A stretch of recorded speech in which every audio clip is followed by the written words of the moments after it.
አንገትን ይዘን ስልኩና ብሩን ወስደን አንዱ ከኔ አባሪ አንገት ሲይዘው እኔ ደግሞ ሄጄ ከኪሱን ስልክ ነበር ወሰድኩት። ይሄድ ነበር በጉርማታ ነበር አንጋራ ነው እዛ ስልክ ወሰድን በልሚል ነገር ድምጽ ወጣ። ከዛ አንገት ተደረግን ማለት ነው። እኔም ባለቤቴም አንድ ላይ ቢሞት በወቅቱ ምንም አይመስለኝም። ግን እሷ እንደዚህ ሲያንገላጡ ከኋላ ሄዱ በማነቅ መሬት እያንፈራፈሩ ራሳቸውን እንዲስቱ ካደረጉ በኋላ መሬት ላይ በመጣል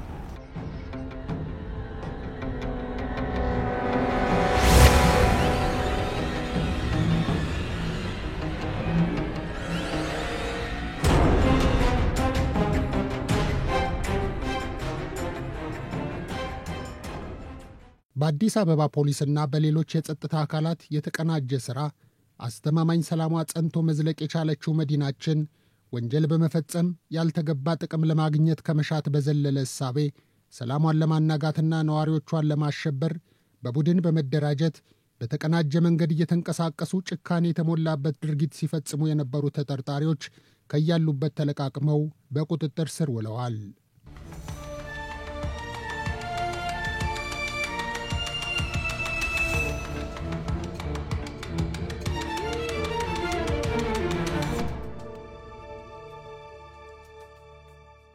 ባለፉት 9 ወራት ውስጥ የሰዎችን አንገት እያነቁ ራሳቸውን መከላከል በማይችሉበት አቅም ውስጥ እንዲገቡ እያደረጉ የያዙትን ንብረት ዘርፈው ሲሰወሩ የቆዩ 34 ተጠርጣሪዎችና በእነዚህ ተጠርጣሪዎች የተዘረፉ ንብረቶችን ተቀብለው ሲገዙ የነበሩ 8 ግለሰቦች ተይዘው ምርመራ ተጣርቶባቸዋል።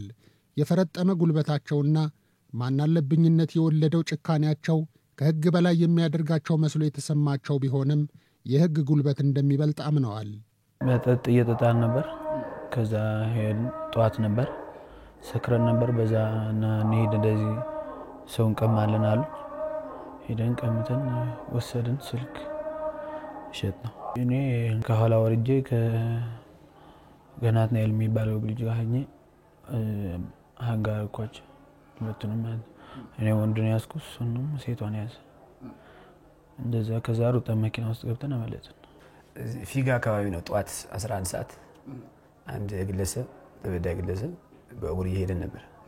ከዛ ወደ ጨለማ ገባና አንዱ ከኔ አባሪ አንገት ሲይዘው እኔ ደግሞ ሄጄ ከኪሱን ስልክ ነበር ወሰድኩት።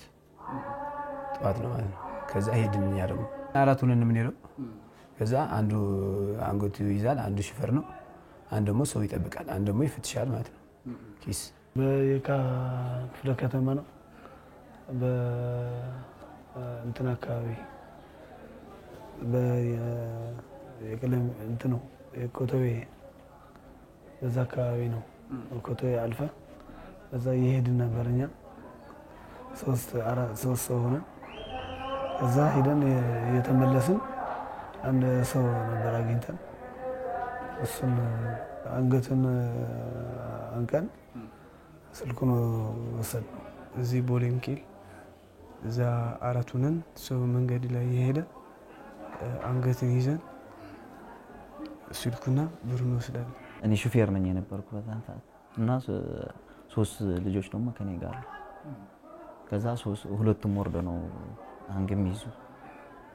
ከዛ እኔ በዛን ሰዓት እነሱ አንጋርጎ ሲገቡ እኔ እጃቸው ነው ሄዱ። እነዚህ ወንጀል ፈጻሚዎች በለየት ባለ መልኩ በቡድን በመደራጀት ብቻ አይደለም አቅማቸውንም ከፍ በማድረግ በተሽከርካሪ በመንቀሳቀስ ጦር መሳሪያም በመጠቀም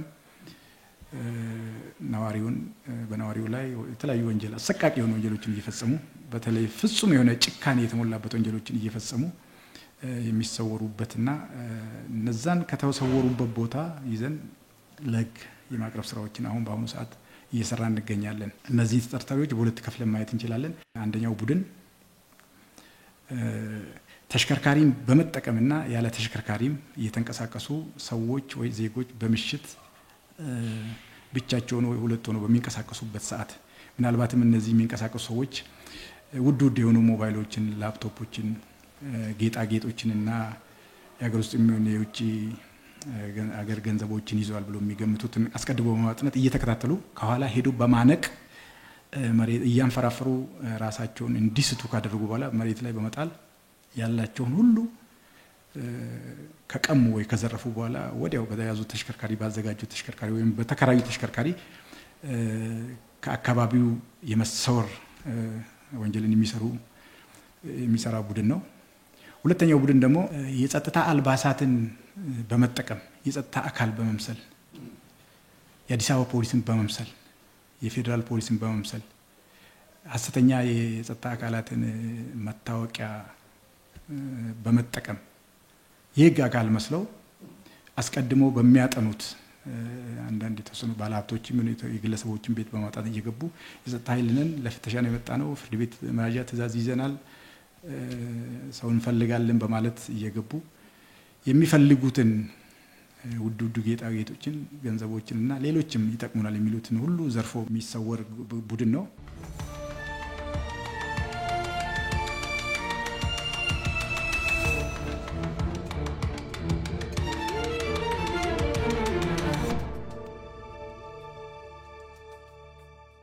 የእነዚህ ወንጀሎች መፈጸም ፍንጩ የታየው በቦሌ ክፍለ ከተማ ቢሆንም በሌሎች የተለያዩ ክፍለ ከተሞችና አካባቢዎች ተመሳሳይ የወንጀል ድርጊት ስለመፈጸሙ የሚያመላክቱ መረጃዎች በመገኘታቸው የምርመራ ሥራው በአዲስ አበባ ፖሊስ የማዕከል ወንጀል ምርመራ ክፍል እየተመራና አቅጣጫ እየተሰጠበት ውጤት ላይ መድረስ ተችሏል።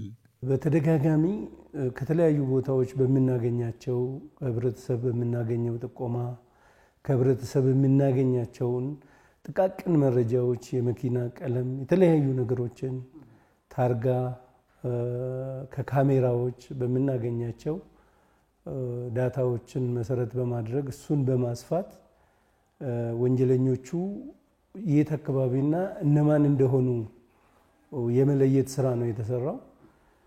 በስፋት ይህንን ወንጀል የሚፈጽሙ ሰዎች ወንጀሉን ሲያስተባብሩ የነበሩ ቡድኑን የሚመሩ የነበሩ የሚያቅዱ የነበሩ ጭካኔ በተሞላበት ሰውን ሲያሰቃዩ የነበሩት በሙሉ በቁጥጥር ስር ውለዋል። በዚህ ቡድን ውስጥ ያሉት ማለት ነው።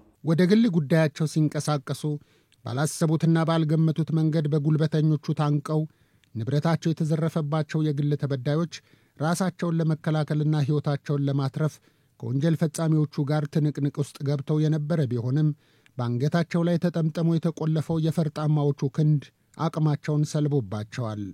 እንዴት ነው የነበረው? እኔ ወደ ስራ የገባው የነበረ ሁሌም በጠዋት ነው ተነስቼ ወደ ስራ የሚሄደው። ሰሚት አካባቢ ነው። ሰሚት ቤተክርስቲያን አካባቢ ጊዮርጊስ አለ፣ እዛ አካባቢ ነው። በቀኑ እኔ ወደ ስራ እየሄድኩኝ ነው። ሁሌም በጥንቃቄ ነው እንትን ብለው የሚሄደው አጋጣሚ ሆነው ማለት ነውና መጀመሪያ ላይ መኪናዋን ከማየቴ በፊት አስታውሳለሁኝ ሰዎች ምናምን ዙሪያ ይጋ ነበሩ። ራሴን እየጠበቅኩ ተጠንቀቅኩ ነው ማለት ሲሄድ የነበረውና መኪናዋን ካየሁ በኋላ ውስጥ ግን የሆነ ድባቴ ውስጥ የመግባት ስሜት ነበረው። ዞሮ መጡ። ታርጋውን ማየት አልቻልኩኝም። ክሮስ አድርገውኝ ከሄዱ በኋላ ራሱ ምን እንደተፈጠረ አላስታውስም ተመናገር። በኋላ ላይ ከነቃው ምናምን በኋላ ሃንግ አድርገውኛል። ብዙ ናቸው። ፊት ለፊት መጥቶ በቦክስ አንኛው ሲመታኝ ራሴን ሳትኩ ማለት ነው። ወድቄ ያለው ምናምን ሰዎች በአካባቢውም አልነበሩም እና የተወሰነች አንድ ልጅ እንደ ኢሉዥን እንደ ቅዠት ነው የሚባለው እንደዛ ነውና ቀናስል ምን ሆነ ነው ምናምን ትለኛለች። ሃንግ እንደተሰራው ያወቁት ከዛም በኋላ ነው። ይሄ ወንጀል የተሰራብኝ ሰንሻይን የአረጋውያን መጦሪያ አካባቢ ነው። ሁለተኛ በር ማለት ነው ሰሚት እና ጠዋት ጥቅምት 26 12 ተኩል ላይ ነው ይሄ ነገር የተፈጸመብኝ ማለት ነው። እና ከቤት ሲወጣ ከቤቴ 200 ሜትር ይሆናል ከቤቴ ወጥቼ ማለት ነው። እና ሲከታተሉኝ ነበረ። በአንደኛው የጎረቤት ሰው መስለው ተከታተሉኝ እስከ መኪናው ድረስ በቪክስ መኪና ነው የመጡት። አንደኛው ከመኪና ጀርባ ቆሞ ነበረ፣ ሁለተኛው ደግሞ ገቢና ውስጥ ነበረ። እኔ እነሱን አይቼ ነው አለፍኩት። እኔ አልፌ እንደው አንድ 50 ሜትር እንደተራመድኩኝ እና ከኋላዬ አንደቁኝ። በዛ ሰዓት የኔ ቃላት ተናገርኩኝ። በኋላ በቃ ራሴን አላወቅኩኝም ማለት ነው። ሜዳ ላይ አቧራ ውስጥ አገኘሁት ራሴን ከጊዜ በኋላ። መስከረም 27 ጠዋት 12 ሰዓት ከሩብ አካባቢ ነው ወንጀሉ የተፈጸመብኝ። ቦሌ ቡልቡላ 40/60 አካባቢ ነው ወደ ስራ እየሄድኩ የሆነ ቪትስ መኪና መታ ነበረች። እዛ ከኋላዬ መኪና እንደመጣው መኪና እንደቆመ ነው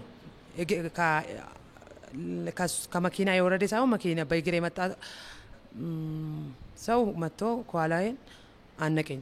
ጠዋት ጾም ጸሎት እንሄዳለን ብለን በ2 ሰዓት ከቤታችን ወጥተን 100 ሜትርም እንኳን ማትሞላ መንገድ እየሄድን እያለን ከባለቤቴ ጋር እየሄድን እያለን ከኋላ መኪና ቪትስ መኪና መጥቶ ተከትሎን ቀስ ብሎ እየመጣ እኛ መኪናው ያልፋል ብለን ነው እየሄድን የነበረው። መኪናው ቀስ ብሎ እየሄደ እኛ ለመኪናው ነው መንገድ ስንለቅ የነበረው። ከዛ ከኋላችን መኪናው ሰዎቹን አውርዶ ለራሱ ቀስ እንዳለ መንገዱን ዘግቶብን ወደዚህም ወደዛ እንዳንል በጣም ወደኛ ተጠግቶ መኪናው ትንሽ ለማዞር ሲል ማዞር እንደ ማለፊያ አካባቢ ደርሶ አለፈን። ከዛ አለፈ ዞረ። ሲዞር እኛን መንገድ ዘጋብን። መንገድ ከዘጋም በኋላ ከመኪና ውስጥ ድምጽ ሰጣ። የሆነ ሰው ሹፌሩ ይሁን የሆነ ሰው አላውቅም፣ የሆነ በል የሚል ነገር ድምጽ ወጣ። ከዛ አንግ ተደረግን ማለት ነው። እኔም ባለቤቴም አንድ ላይ አየው ዞሪያ አየውና ሰዎችን የሚያልፉ መስለኝ ነው እኔ። ከዛ መኪና ወዲያው ፊት ለፊታችን አዞሩ። እኔ ትኩረቴ መኪና ላይ ነው ያደረኩት።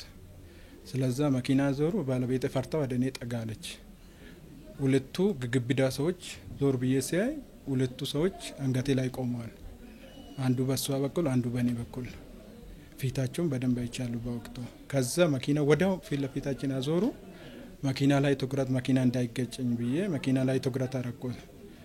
ከዛ እነሱ አንገታችን ላይ ቆሙ።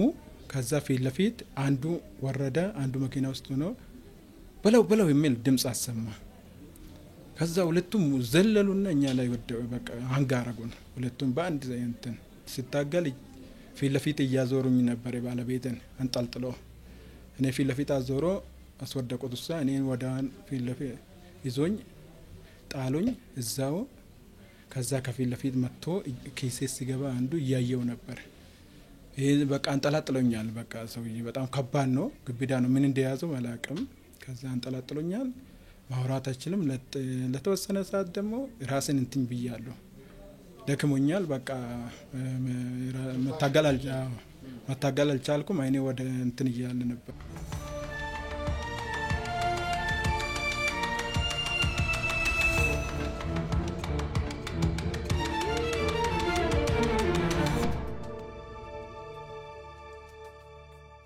ዛት በአጠቃላይ 42 ሲሆኑ በእነዚህ ተጠርጣሪዎች ላይ 56 የምርመራ መዝገብ ተደራጅቶባቸዋል። እዚህ ደረጃ ለመድረስና የተበዳዮችንም ባለማበስ ፖሊስ የከፈለው መስዋዕትነትና ከወንጀል ፈጻሚዎቹ ጋር ያደረገው ትንቅንቅ ማንም ሰው ወንጀል ፈጽሞ ማምለጥ እንደማይችልና የአዲስ አበባ ፖሊስ በሪፎርሙ ባከናወናቸው ልዩ ልዩ ተግባራት የመፈጸም አቅሙ በእጅጉ ማደጉን ከሚያመላክቱ ውጤቶች እንደ አንዱ ሊወሰድ የሚችል ማሳያ ነው። እነዚህን ተጠርጣሪዎች እንዲህ እንግዲህ ከሁሉም ጸጥታ አካላት ጋር በትብብር ይዘን ያመጣናቸው ተጠርጣሪዎች ናቸው። አንዳንዶቹም በተለያየ ጊዜ ሀገራችንን ሲወጉ በነበሩት አካላት ጋር ጦርነት ውስጥ ተሳትፎ ሀገርን እና የጸጥታ አካላትን ሲወጉ የነበሩና እዛ ውስጥ ባካበቱት ወንጀል የመፈጸም ልምድና ጭካኔም ጭምር ተጠቅመው የዘረፋ ወንጀል ሲፈጽሙ የነበሩ በመሆኑ ይህንን አዲስ አበባ ፖሊስ እንግዲህ ባደራጀው የጥናት ቡድን፣ የክትትል ቡድን፣ የኦፕሬሽንና የምርመራ ቡድን ሙሉ ስራውን ሰርቶ አሁን ላይ አጠናቆ እነዚህን 42 ተጠርጣሪዎች ለፍርድ በማቅረብ ላይ ይገኛል። በጣም ከፍተኛ ድካም የነበረበት ስራውም ቀላል ያልነበረ በጥሩ ሁኔታ የተመራ በየቀኑ እየተገመገመ የማስተካከያ ሁኔታዎች እየተቀመጡ የተሰራበት ሁኔታ ነው ያለው። በጣም ቀላል አይደሉም። በጣም አደገኛ ሰዎች ናቸው። በዛው ልክ ተዘጋጅተን በጥንቃቄና በጥበብ የተሰራ ስለሆነ ካልሆነ በስተቀር እነዚህን ሰዎች በቁጥጥር ስር ማዋል ቁጭ ብለን እንደምናወራው ቀላል አለመሆኑን ለመግለጽ ነው። እጅግ የሚያኮራ ፖሊሳዊ ጥበብ የተሞላበት የክትትልና የምርመራ ስራ ተሰርቶ ይሄ ውጤት ተገኝቶ ውጤቱም ደግሞ አንደኛ ደረጃ ዛሬ ላይ ይሄ ወንጀል አዲስ አበባ ላይ እንዲቆምና ስጋት እንዳይሆን ማድረግ ችለናል። በሁለተኛ ደረጃ እነዚህ ተጠርጣሪዎች በቂ የሆነ ቅጣት የሚያገኙበት ወይ ፍርድ የሚያገኙበት ማስረጃ በቂ ሁኔታ ማደራጀት ችለናል። ስለዚህ እነሱንም ሆነ ሌሎችን ተመሳሳይ ወንጀል የመፈጸም ሀሳብ ያላቸውን አካላት የማስተማር የሚያስተምር ትልቅ ስራና ትልቅ የተሳካ የምርመራ ስራ ተሰርቷል።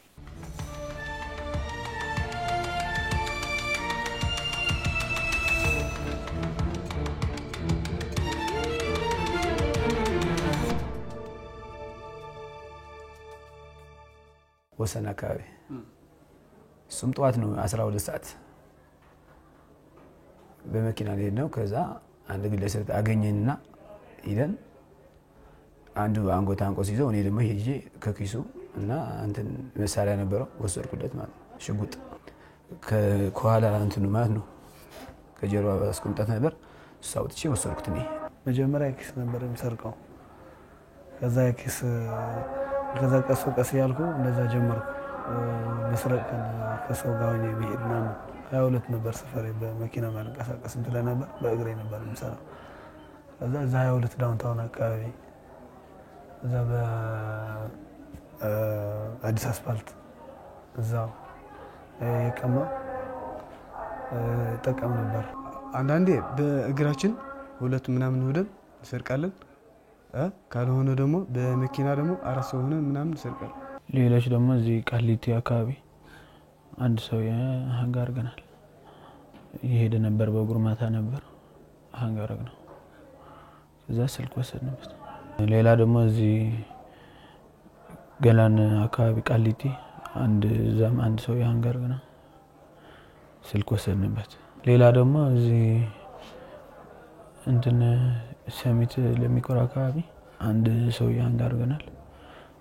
ብር ብቻ ወሰድንበት 3000 ብር ወሰድንበት። በቃ ሌላ ደግሞ አንድ ሞባይል ነበርች ከጓደኞቼ ጋር ይጃለው።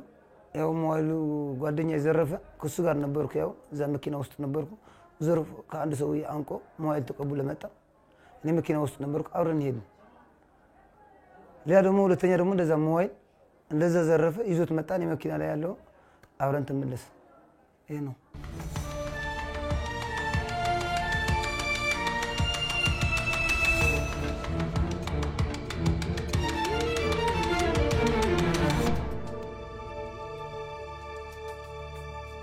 የካቲት 24 ከጠዋቱ 12:40 ሲሆን ነው ወደ ስራ የገባው ነበር። አጋጣሚ ላፕቶፕ ያው አዲስ ላፕቶፕ ነው የመስሪያ ቤት ስልክ፣ ኤቲኤም ካርዶች፣ መታወቂያ፣ ኤርፓዶች፣ ባግ እነዚህ ነገሮች ተወስደውብኛል።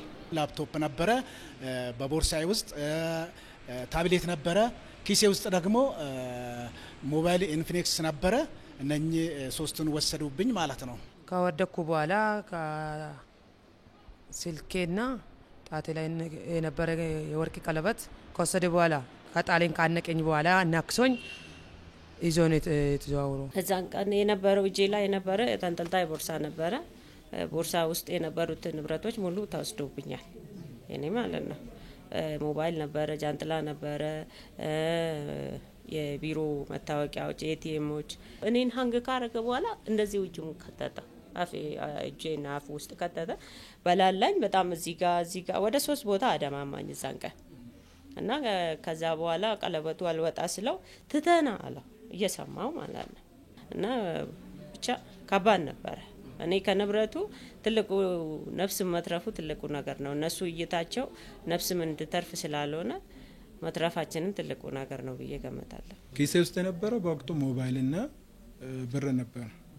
ሞባይልና ብር በሞባይል በቀኝ በኩል ነው፣ ብር ደግሞ በግራ በኩል ነው ያደረኩት። ከዛ እጁ ሲገባ እያየው ነበር። ያኛው አንጠላጥሎኛል። እንዴት እሱን ልታገል ፊት ለፊት ሆኜ ከዛ በቃ ይዞ ሄዶ ከዛ ሰዎቹን ተከታትዬ መያዝ አልቻልኩም። ታርጋም በወቅቱ ይዣለሁ። ሰዎቹም ይዘዋል፣ አብሮ ይሮጡም አሉ የተወሰነ ሰዎች።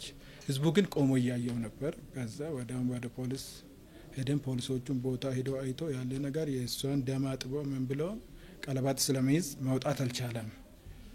ከዛ ይዞ ሄደን ቃል ሰጠን።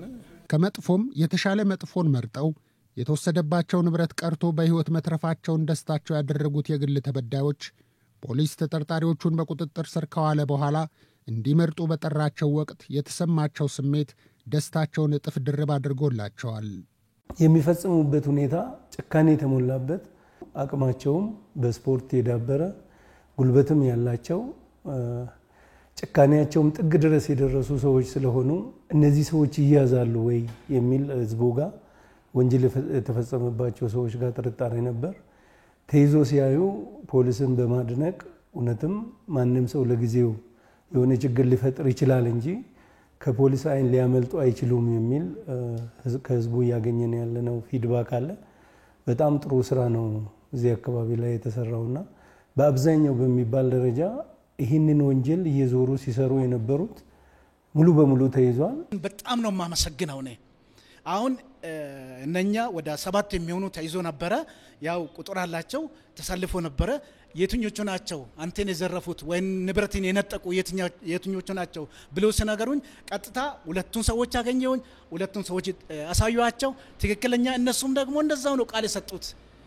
ጥቅምት 16 ነው 12 ተኩል ላይ መተን በቪክስ መኪና ቃል ሲሰጡ ማለት ነው እነሱ ይሄን ሰውዬ ላይ ላፕቶፕ ታብሌት ሞባይል ወሰርንበት ብለው ቃል ሰጡ ፖሊስ ጣቢያ እና በጣም ደስ ብሎኛል ፖሊስ እንደዚህ ማድረጉ። እኔ ዛሬም ነገም በፖሊስ ጎን ነኝ ያለሁት። ደስ ብሎኛል የእውነቱ መገኘቱ። እኔ ፖሊስ ይዛል ብዬ አላመንኩም። እውነት ህብረተሰቡ ደብቀዋል። በወቅቱ ህብረተሰቡ ተከታትሎ ቢዝ ኖር ይዝ ነበር። ቀኑ 2 ሰዓት ነው ሰው ይዝ ነበር። ግን ፖሊስ ደከመኝ ሰለቸኝ ሳይል ሁሉም ክትትሎችም የአዲስ አበባ ፖሊስ በሙሉ ወዳውን ተከታትሎ የማያዙ በጣም ደስ ብሎኛል። እኔ ሰዎቹ ፊቱ ሲያይ በጣም ነው እንትናለኝ በጣም ነው ተሰማኝ። አይቻለሁ እነዚህ ሰዎች አዲስ አይደለም። እኔ ቢሞት በወቅቱ ምንም አይመሰለኝም። ግን እሷ እንደዚህ ሲያንገላቱ ሰውነታቸውን አይቻለሁ። እንደዚህ ሲያንገላቱ ከነሱ ማትራፍ በጣም ነው ገረመኝ። ሴት ልጅ ነው ሃንግ ተደርጋ ምን ኃይል እንደሚያም በጣም ከባድ ነው። ሰዎቹም ይገኛሉ ብዬ አላሰብኩም። ወዲያው ወንጀል ሰርቶ ማንም ሰው እንደማይወጣ በዚህ አረጋግጫለሁ። በጣም ስሜቱ ከባድ ነው ተመናገር። ፎር ዘ ላስት 1 መንዝ አልተኛውም ተመናገር። በጣም አስታውሰዋለሁ። ከትራውማ ውስጥ መውጣት አልቻልኩም ተመናገር። ሰው ሲደወልልኝና መጠለይ ምናምን ስባል ያለው የነበረው ስሜት በጣም ደስ የሚል ነው ተመናገር። ጥሩ ነው እንግዲህ የጸጥታ ኃይሎችን በዚሁ አጋጣሚ ማመስገን እፈልጋለሁ። ጥሩ ስራ ነው የሰሩ። እኔ የሚያዙም አልመሰለኝም። በርግጥ እንደው የንብረት ስለሆነ ነው ማመልከት ስላለብኝ ነው እቺ ያመለከቱ እንጂ ይያዛሉ የሚል እንትን አልነበረኝም። በኋላ ግን መያዛቸውን ሳቅ በጣም ደስታ ተሰምቶኛል ማለት ነው። እኔ በጣም ደስታ ነው የተሰማኝ። በወቅቱ በጣም ስለተጎዳው ነው ይያዛሉ ብዬም አስቤም አላቅም። ተስፋ ቆርጬ ነበር። በቃ ፖሊስ ጣቢያ ራሱ መመዝገብ አልፈለኩም ነበር። እኔ የሚገኙም አልመሰለኝም። ግን በፖሊሶቹ ትብብር አካባቢው ባለው ህብረተሰብ ጥቆማ በመስጠት ቁጥጥር ስር እንዲውሉ ተደርጓል። በጣም ነው ተቋሙን የሚያመሰግነው። እውነት ከምር ከልቤ ነው የሚያመሰግናቸው።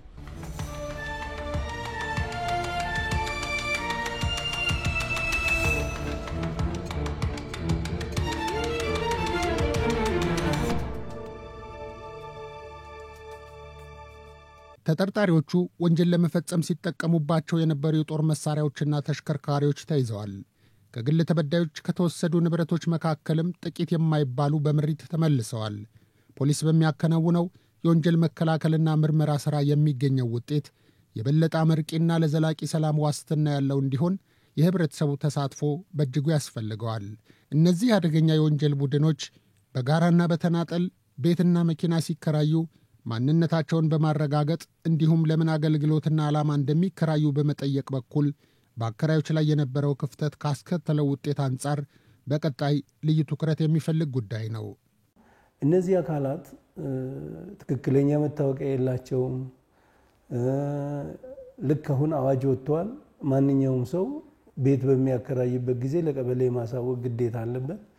እነዚህ ነገሮች ሁሉ ተጥሰው እጄ ካሳወቅኩኝ ግብረ ከፍላለሁ በሚል ብቻ በእንዝላልነትና አርቆ ባለማሰብ ነገ ይሄ ነገር ይመጣል በሚል ስሌት ውስጥ ሳይገቡ ወዲያው ተከራይ ሲመጣ ብቻ ተከራይ መጣልኝ፣ በተለይ ደግሞ ላጤ ነው እንደዚህ ነው የሚል ላጤው ይመረጥና ወደ ቤታቸው ያስገባሉ። ለራሳቸውም አይሆኑም፣ ለሌሎችም አካላትም አይሆኑ ስራዎች ይሰራሉና መኪናም በውድ ዋጋ ነው የሚከራዩት፣ በውድ ዋጋ ነው። መኪናም ያከራዩትም አካላት ጥንቃቄ ቢያደርጉ ጥሩ ነው። ለማን ነው ማከራየው መኪናዬን?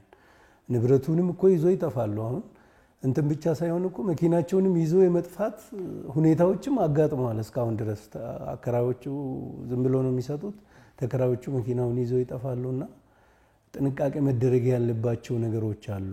የጸጥታ አካል ባይኖር ኑሮ እንዴት እንደምንነው ሁሉም አይቻለሁ። ማንም ጉልበተኛ እንደፈለገው መኖር ይችላል ማለት ነው። ስለዚህ ፖሊስ ያለው ተቀብሎ ትክክለኛ እውነት ወንጀል 0 ማድረግ ይቻላል።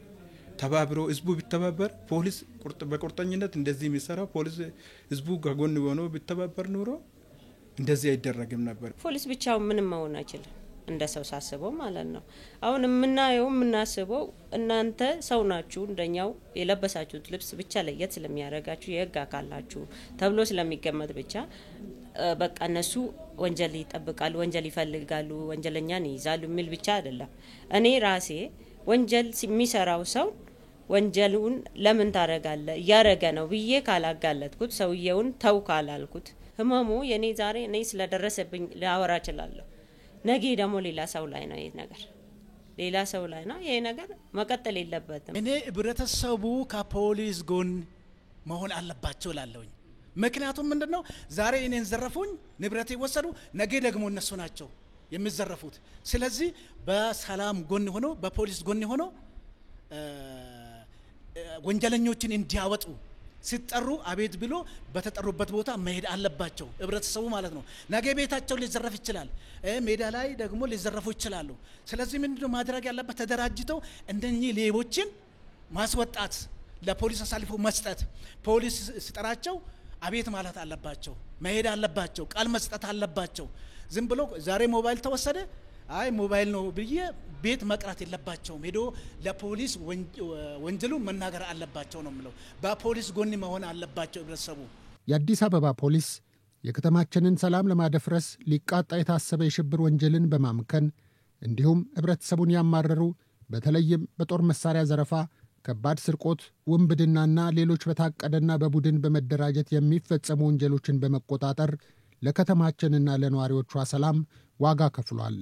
የመዲናችንን እድገትና ውበት ተከትሎ እያደገ የመጣው የቱሪስቶች ፍሰት ኢኮኖሚያዊ ጠቀሜታውን በሚያጎለብት መልኩ የበለጠ ከፍ እንዲል የሰላምና የጸጥታው ጉዳይ ዋናው መሰረት በመሆኑ ከደረቅ ወንጀሎች ባሻገር የተለየ ተልዕኮ በማንገብ የመዲናችንን ሰላም ለማደፍረስ የሚደረጉ እንቅስቃሴዎችን አስቀድሞ እየለየ የሴረኞችን ሴራ በማክሸፍ ከሌሎች የጸጥታ አካላት ጋር ተቀናጅቶ በላቀ አቅም መስራቱን ይቀጥላል። አሁንም አዲስ አበባ ፖሊስ አዲስ አበባን የሚመጥን ፖሊስ እንዲሆን ይህንን እምነት መስጠት የሚችል የተረጋገጠ ሰላም መኖሩን የሚያረጋግጥ ስራ በቀጣይነት መስራት ስለሚገባን እነዚህ አሁን የተገኙ ስራዎች ትልቅ ወረው አስተማማኝና ጥሩ ውጤት ያገኘንባቸው ስራዎች ቢሆኑም በቀጣይነት ህብረተሰቡ ከፖሊስ ጋር ሆኖ እያንዳንዱን እንቅስቃሴ ከፖሊስ ጋር በመሆን ጠራጣሪ ነገሮች ሲገኙ ለፖሊስ በመጠቆም አንዳንድ ለሀገራቸው ግድ የሌላቸውና ምንም ስብዕና የሌላቸው ግለሰቦች የሆነ ሀገር ላይ ሆነው ድሮ የተቀረጸን የወንጀል ፊልም ከሆነ ቦታ አውጥቶ ዛሬ ላይ እንደ ተፈጸመ አድርጎ ከተማውን ወይ ነዋሪውን የሚያሸብሩትን ያለማዳመጥና ያለመከታተል አሁን ፖሊስ አብሮ ከህብረተሰቡ ጋር እየሰራ ያለውና እያስገኘ ያለውን ውጤትና አሁን በተጨባጭ ከተማችን ላይ ያለውን ሰላም እያየ ይሄ ሰላም ቀጣይነት እንዲኖረው ከፖሊስና ከየትኛውም ጋር ተባብሮ መስራት አለበት የሚል መልእክት ነው ያለኝ።